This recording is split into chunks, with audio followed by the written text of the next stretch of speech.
আপনি যার চিন্তায় কষ্ট পাচ্ছেন সে হয়তো অন্য কাউকে নিয়ে সময় কাটাচ্ছে। কিছু কিছু নীরব কষ্ট আছে যা চাইলেও কাউকে দেখানো যায় না, শুধু নীরবে কাঁদিয়ে যায়। প্রিয় মানুষটি অনলাইনে না থাকলেও তার সাথে পূর্বের মেসেজগুলো দেখে মুচকি হাসার নামই ভালোবাসা। ভালোবাসা মানে শুধু আকর্ষণ নয়, ভালোবাসা মানে সম্মান, শ্রদ্ধা ও বিশ্বাস। নিজের ভুল না দেখে অন্যের ভুল প্রমাণ করাতেই সবাই বেশি মজা পায়। কাউকে ভালোবাসার আগে তাকে শ্রদ্ধা করতে শিখুন, কারণ শ্রদ্ধা ছাড়া কখনো ভালোবাসা হয় না। মানুষ বড়ই অদ্ভুত। এত হাসছো কেন? অকারণে বলে, প্লিজ স্টপ ইউর ড্রামা। সারা জীবন টাকা টাকা করে একটা সময় দেখবে টাকা অনেক হয়েছে, কিন্তু তা ভোগ করার সময় নেই। সেই মেয়েটি খুব ভাগ্যবতী যাকে ভালোবেসে হারানোর ভয়ে একটি ছেলে কাঁদে। জীবনটা যদি ফোনের মতো রিসেট মারা যেত তাহলে আর একবার প্রথম থেকে জীবনটা শুরু করতাম।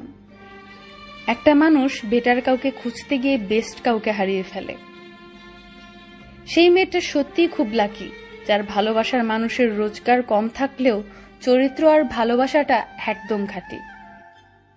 মানুষ বলে দুঃখ খারাপ, যখন আসে কাঁদিয়ে যায়, আর আমি বলি দুঃখ ভালো, যখন আসে কিছু শিখিয়ে যায়।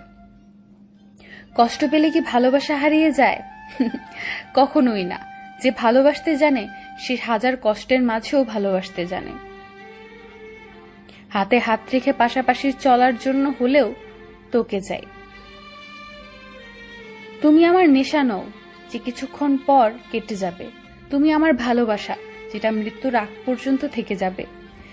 চেয়েছিলাম ভালোবাসতে, কিন্তু কখন যে কারো জীবনে বিরক্তিকর হয়ে গেলাম বুঝতেই পারিনি।